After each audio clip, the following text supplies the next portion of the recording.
संविधान सभा ने यूनिफॉर्म सिविल कोड को लेकर के लंबी चर्चा की, गहन चर्चा की, और उन्होंने बहस के बाद निर्णय किया कि अच्छा होगा कि जो भी सरकार चुन करके आए वो उसका निर्णय करे और देश में यूनिफॉर्म सिविल कोड लागू करे। प्रधानमंत्री संवैधानिक पद पर हैं और पद पर रहते हुए समान नागरिक संहिता की पैरवी कर रहे हैं। पहले भी विचार दे चुके हैं, कल भी दिया और आगे भी दे सकते हैं। लेकिन इसी समान नागरिक संहिता पर अपने विचार व्यक्त करके एक जज साहब नैतिकता के कटघरे में खड़े किए जा चुके हैं, बल्कि उन्हें इसका दंड देने की तैयारी है। सबसे पहले जज साहब का वो विचार फिर से सुने। हिंदुस्तान में रहने वाला बहुसंख्यक के अनुसार ही देश चलेगा, लेकिन जो कठमुल्ला है, जिसे कह लीजिए आप, वो देश के लिए घातक है। इन्हीं जस्टिस यादव ने विश्व हिंदू परिषद की अधिवक्ता शाखा के कार्यक्रम में ऐसी बातें कह दी जिससे भारतीय न्यायपालिका, राजनीति और मीडिया से जुड़ा पूरा अभिजात वर्ग या एलीट क्लास तिलमिला उठा। इस बयान को लेकर जस्टिस शेखर यादव के खिलाफ महाभियोग की तैयारी हो चुकी है। विपक्ष 55 सांसदों के हस्ताक्षर लेकर राज्यसभा में महाभियोग का नोटिस दे चुका है, लेकिन संसद और अदालतों के बाहर जस्टिस शेखर यादव के पक्ष में बोलने वाले भी अब आ रहे हैं। इन्हीं में एक बड़ा नाम जुड़ा है यूपी के सीएम योगी आदित्यनाथ का। मुंबई में वर्ल्ड हिंदू इकोनॉमिक फोरम में सीएम योगी ने कहा कि जज साहब ने कुछ गलत नहीं बोला है। इलाहाबाद उच्च न्यायालय के एक माननीय न्यायमूर्ति ने एक बात कही, उन्होंने कहा समान नागरिक संहिता तो होनी चाहिए और दुनिया के अंदर तो बहुसंख्यक समाज की भावनाओं का सम्मान हर हाल में होती है। अगर दुनिया में होती है तो भारत में अगर बहुसंख्यक समाज के हितों की चर्चा कोई कर ले, उस सच्चाई को कोई बोलता है, कौन सा अपराध हो गया? जज साहब ने पहली बात तो कोई पॉलिटिकल पार्टी के रैली में जाके कोई बात नहीं की थी। उन्होंने हाईकोर्ट के कैंपस के अंदर ही जो बार का रूम है, जहां वकीलों के फंक्शन होते हैं, वकीलों ने उनको बुलाया था, वहीं ये भी गए थे। तो पहली बात तो कोई पॉलिटिकल पार्टी के रैली में नहीं गए थे। दूसरा, ये जो बार बार कह रहे हैं कि इन्होंने गलत किया, मुझे समझ में नहीं आ रहा इस संविधान में जो शपथ है जजों की, शेड्यूल 3 में लिखी हुई है, उसमें कौन सी शपथ का उन्होंने उल्लंघन किया? अरे उन्होंने शपथ लिया है, मैं सच बोलूंगा, मैं संविधान की बात करूंगा और मैं देश की एकता अखंडता को मजबूत करूंगा। जस्टिस शेखर यादव ने वही काम किया। पहला उनके ऊपर आरोप क्या है? देश बहुसंख्यकों की इच्छा से चलेगा, जो उन्होंने बोला है, और कह रहे हैं ये तो गलत बोल दिया। क्यों? क्या माइनॉरिटी की इच्छा से चलेगा? क्या भारत के संसाधनों पे पहला हक माइनॉरिटीज का होगा क्या? अरे पूरी दुनिया में जो सरकार चलती है वो बहुसंख्यक की इच्छा से ही चलती है। दूसरा उन्होंने क्या कह दिया? उन्होंने कहा कि ये जो कठमुल्ला है ये भारत की संस्कृति को बर्बाद कर रहे हैं। तो ये कठमुल्ला होता क्या है? पहली बात तो आप गूगल कर लीजिए कठमुल्ला पे। कठमुल्ला का मतलब होता है पाखंडी। एक होता है मुल्ला, एक होता है कठमुल्ला। जैसे हम कहते हैं एक होता है पंडित और एक होता है पोंगा पंडित, बोलते हैं ना, तो पोंगा पंडित कोई गाली थोड़ी देते हैं। पंडित का मतलब जिसके अंदर वास्तव में पांडित्य है, जिस भी प्रोफेशन में है उसका मास्टर है तो पंडित। और जो मास्टर नहीं है, नॉलेज नहीं है, लेकिन दिखावा करता है, उसको कहते हैं पोंगा पंडित। तो वैसे ही मुल्ला वो है जो कुरान को जानता है, जो हदीस को जानता है, जो इस्लाम को जानता है, और कठमुल्ला वो है जो जानता कुछ नहीं है लेकिन दिखाता है कि मैं बहुत बड़ा जानकार हूं। अगर पोंगा पंडित कहना अपराध नहीं है तो फिर कठमुल्ला कहना भी अपराध नहीं है। तीसरा उनके ऊपर आरोप लगा है कि भैया उन्होंने कहा है कि यूसीसी लागू होनी चाहिए और मजहबी नियम कानून बंद होने चाहिए। भारत का संविधान वही कहता है। भारत का आर्टिकल 13 कहता है कोई भी नियम कानून जो भेदभाव पैदा कर रहा है वो खत्म होना चाहिए, और आर्टिकल 44 कह रहा है यूनिफॉर्म सिविल कोड होना चाहिए। तो संवैधानिक बात है, इसके लिए संवैधानिक बात है। कपिल सिब्बल को क्यों मिर्च लग गई? मैंने कहा ना, जस्टिस शेखर यादव का विरोध वो कर रहे हैं या सुप्रीम कोर्ट में उन्होंने शिकायत किया है जो आतंकवादियों का मुकदमा लड़ते हैं, जिहादियों का लड़ते हैं, कट्टरपंथियों का लड़ते हैं, पीएफआई वालों का मुकदमा लड़ते हैं, सिमी वालों का मुकदमा लड़ते हैं, तबलीगी जमात का मुकदमा लड़ते हैं, और जो टेररिस्टों के लिए रात में सुप्रीम कोर्ट को खुलवाते हैं। उन्होंने एक और बात कह दी बच्चों के बारे में, बड़ी सीधी सी बात है।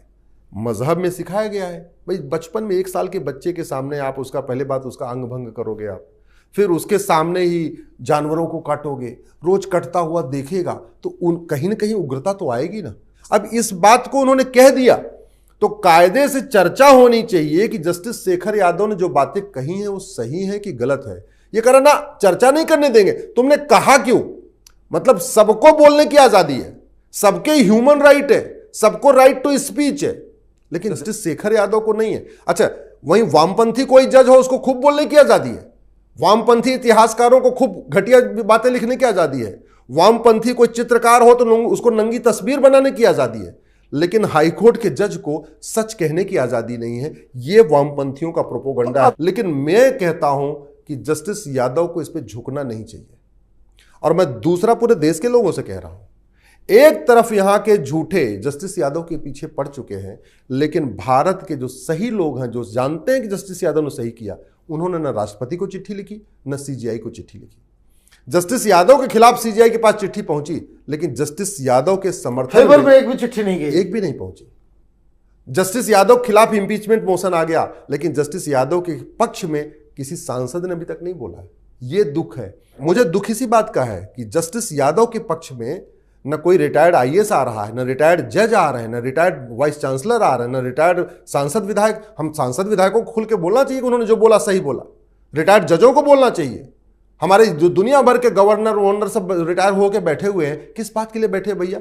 और अगर जस्टिस यादव ने अपना मुंह बंद कर लिया, दोबारा कोई जज हिम्मत नहीं करेगा। इसलिए हम लोगों को खड़े होना चाहिए उनके साथ। अरे भाई, क्या उन्होंने बोला? उन्होंने एक तो कहा कि भाई मजहबी उन्माद फैल रहा है। मजहबी उन्माद कहां नहीं फैल रहा है? सीरिया में फैल रहा है, सोमालिया में फैल रहा है, अफगानिस्तान में एकदम पीक पे चला है। बांग्लादेश में इस समय मजहब के नाम पे पिता के सामने बेटी का बलात्कार हो रहा है, पति के सामने पत्नी का बलात्कार मजहब के आधार पर हो रहा है। और किस लिए हो रहा है? और यही बात अगर जस्टिस यादव कह रहे हैं कि ये जो मजहबी उन्माद फैल रहा है, इसमें कहीं ना कहीं बचपन की परवरिश जिम्मेदार है, ये जो मजहबी उन्माद फैल रहा है इसके लिए कठमुल्ले जिम्मेदार है, तो उसमें गलत कहां कहा? जस्टिस शेखर जो कुछ भी कह रहे हैं उसमें गलत कुछ भी नहीं है। उन्होंने सभी मुसलमानों पर नहीं, केवल कट्टरपंथी तत्वों की चर्चा की थी। समान नागरिक संहिता के संदर्भ में उन्होंने कहा कि कुछ मुट्ठी भर लोग कानून को अपने हिसाब से नहीं हाँक सकते, ये बहुमत की आकांक्षाओं के अनुरूप ही होना चाहिए। लेकिन इतनी सी बात पर हंगामा खड़ा हो गया। जस्टिस शेखर कुमार यादव को बुरा भला कहा जाने लगा। बार एसोसिएशन ने उन पर महाभियोग चलाकर पद से हटाने की मांग कर डाली। सुप्रीम कोर्ट ने तत्काल संज्ञान लेकर हाई कोर्ट से रिपोर्ट भी मांग ली। न्यायिक मर्यादाओं की याद दिलाई जाने लगी। लेकिन ये न्यायिक मर्यादाएं तब कहां थीं जब कांग्रेस नेता अभिषेक मनु सिंघवी अपने बेडरूम में जजों का चुनाव किया करते थे। क्या बार एसोसिएशन ने उन्हें कभी बाहर किया? वर्ष 2021 में सुप्रीम कोर्ट के जस्टिस रोहिंग्टन नरीमन ने एक कार्यक्रम में कहा था कि ऋग्वेद में महिलाओं को लकड़बग्घा कहा गया है। जब पूछा गया कि ऋग्वेद में ऐसा कहां पर लिखा है, तो जज साहब चुप्पी साध गए। क्षमा मांगने तक की आवश्यकता नहीं समझी, क्योंकि पता है कि हिंदू उनका सिर तन से जुदा नहीं करेंगे। जस्टिस नरीमन के तो कई और निर्णयों और टिप्पणियों में हिंदू धर्म के प्रति घृणा स्पष्ट झलकती थी। जज बनने से पहले वो पारसियों के पादरी थे। स्वयं उनके पूजा स्थलों पर महिलाओं को प्रवेश वर्जित होता है। लेकिन जब सबरीमाला केस आया तो जज साहब ने हिंदू धर्म पर जमकर अभद्र टिप्पणियां की।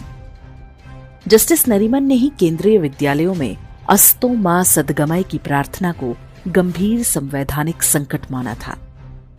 क्या हिंदू धर्म के विरुद्ध इस हेट स्पीच पर जस्टिस रोहिंग्टन नरीमन पर महाभियोग चलाया गया था?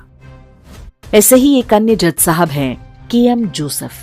सुप्रीम कोर्ट में हेट स्पीच पर सुनवाई के दौरान जब सॉलिसिटर जनरल तुषार मेहता ने डीएमके के नेताओं द्वारा ब्राह्मणों का नरसंहार करने की अपील का जिक्र किया था, तो जस्टिस जोसेफ ने मुस्कुराते हुए उसे सही ठहराने का प्रयास किया था।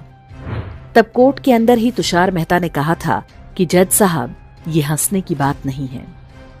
क्या एक जज के इस पक्षपाती व्यवहार पर महाभियोग नहीं चलना चाहिए था?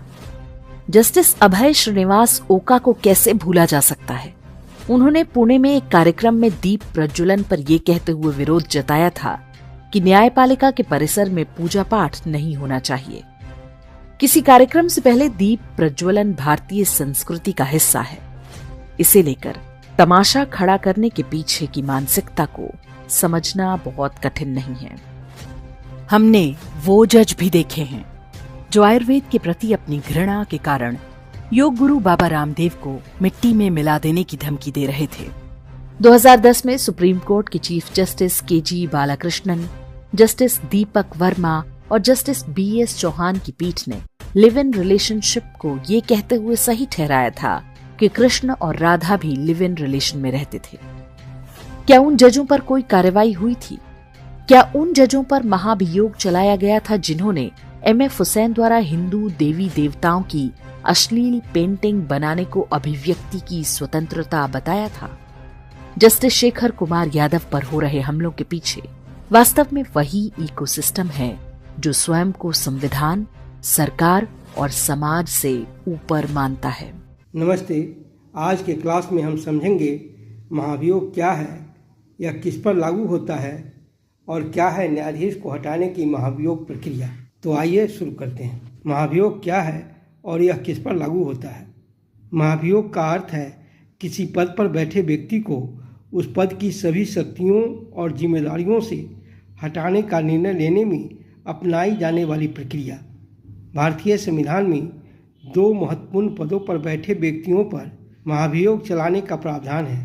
पहला भारत का राष्ट्रपति और दूसरा सर्वोच्च न्यायालय और उच्च न्यायालय के न्यायाधीश।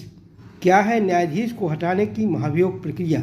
भारतीय संविधान के अनुच्छेद 61, 124(4), 124(5), 217 और 218 में महाभियोग की प्रक्रिया का उल्लेख है, जिसमें संविधान के अनुच्छेद 61 के तहत राष्ट्रपति को और संविधान के अनुच्छेद 124(4), 124(5), 217 और 218 के तहत सुप्रीम कोर्ट और हाई कोर्ट के न्यायाधीशों को हटाने का प्रावधान है।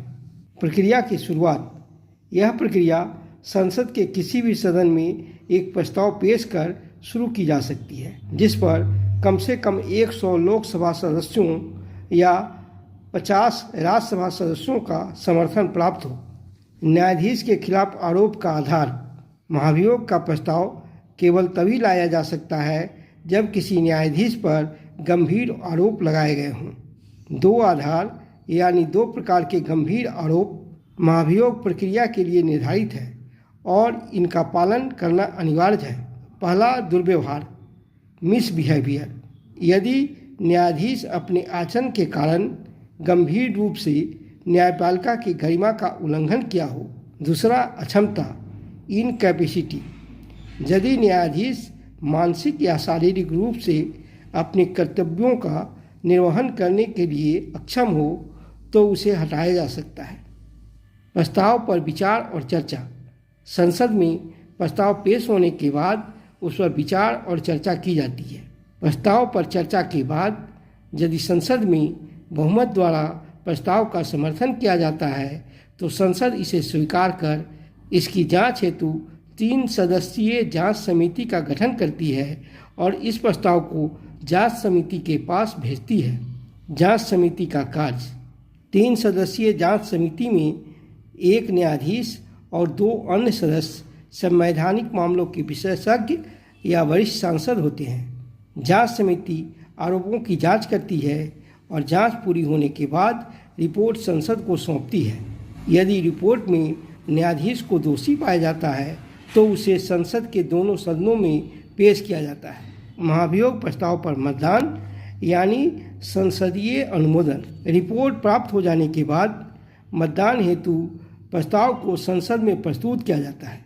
यदि प्रत्येक सदन उस संसद की कुल सदस्यता की बहुमत से और उपस्थित तथा मतदान करने वाले सदस्यों की कम से कम 2/3 के बहुमत से प्रस्ताव को मंजूरी देता है तो उस न्यायाधीश को हटाया जा सकता है। यानी सदन में मतदान हेतु उपस्थित सदस्यों की संख्या 50% से अधिक हो तथा प्रस्ताव पर मंजूरी हेतु प्रस्ताव के पक्ष में उपस्थित सदस्यों में से 2/3 से अधिक सदस्य मत दिया हो। राष्ट्रपति का अनुमोदन। न्यायाधीश को हटाने का प्रस्ताव दोनों सदनों से पारित होने के पश्चात राष्ट्रपति के पास मंजूरी के लिए भेजा जाता है और राष्ट्रपति के मंजूरी के बाद न्यायाधीश को पद से हटा दिया जाता है। अब तक कुल 7 बार जजों के खिलाफ महाभियोग की कोशिश हुई है। देश में पहली बार जस्टिस बी रामास्वामी के खिलाफ 1993 में वित्तीय अनियमितता के आरोप में लोकसभा में महाभियोग का प्रस्ताव लाया गया था। 2/3 बहुमत नहीं होने के कारण प्रस्ताव गिर गया। सिक्किम हाई कोर्ट के मुख्य न्यायाधीश रहे जस्टिस पीडी दिनाकरन के खिलाफ राज्यसभा में महाभियोग का प्रस्ताव लाया गया, पर महाभियोग पर कार्रवाई से पूर्व 2011 में उन्होंने जांच समिति पर अविश्वास व्यक्त करते हुए अपने पद से इस्तीफा दे दिया। कलकत्ता हाई कोर्ट के जस्टिस सौमित्र सेन के खिलाफ 2011 में इम्पीचमेंट मोशन आया, राज्यसभा में पारित भी हो गया। इससे पहले कि लोकसभा में वोटिंग होती, जज साहब ने इस्तीफा दे दिया। यौन उत्पीड़न के आरोप में मध्य प्रदेश हाई कोर्ट के जस्टिस एस.के. गंगले के खिलाफ 2015 में राज्यसभा में महाभियोग का प्रस्ताव लाया गया, लेकिन आरोप साबित नहीं होने के कारण प्रस्ताव राज्यसभा में पेश नहीं हो पाया। Justice JB. पाद्रीवाला के खिलाफ भी महाभियोग का प्रस्ताव लाने की तैयारी की गई थी, लेकिन उन्होंने कमेंट वापस ले लिया और प्रस्ताव खारिज हो गया। 2017 में तेलंगाना और आंध्र प्रदेश हाई कोर्ट के जस्टिस सी.बी. नागार्जुन रेड्डी के खिलाफ भी महाभियोग की कार्रवाई के लिए राज्यसभा में प्रतिवेदन दिया गया था, परंतु सांसदों के द्वारा इसे वापस ले लेने के कारण महाभियोग की कार्रवाई नहीं हुई। 2018 में तब के मुख्य न्यायाधीश दीपक मिश्रा के खिलाफ इम्पीचमेंट मोशन लाने की कोशिश हुई थी, लेकिन राज्यसभा के चेयरमैन मोशन को रिजेक्ट कर दिया।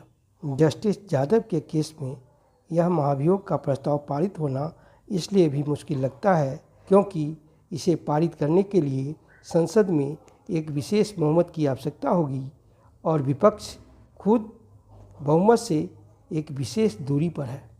आवश्यकता इस बात की है कि एक सामान्य व्यक्ति के रूप में हम जस्टिस शेखर कुमार यादव के साथ खड़े हों। उन्होंने कुछ भी गलत नहीं कहा है। यदि कोई सोचता है कि उन्होंने कोई न्यायिक मर्यादा तोड़ी है, तो पहले उन ढेर सारे माननीयों पर कार्रवाई होनी चाहिए जो हिंदू धर्म के प्रति अपने पूर्वाग्रह के लिए कुख्यात रहे हैं।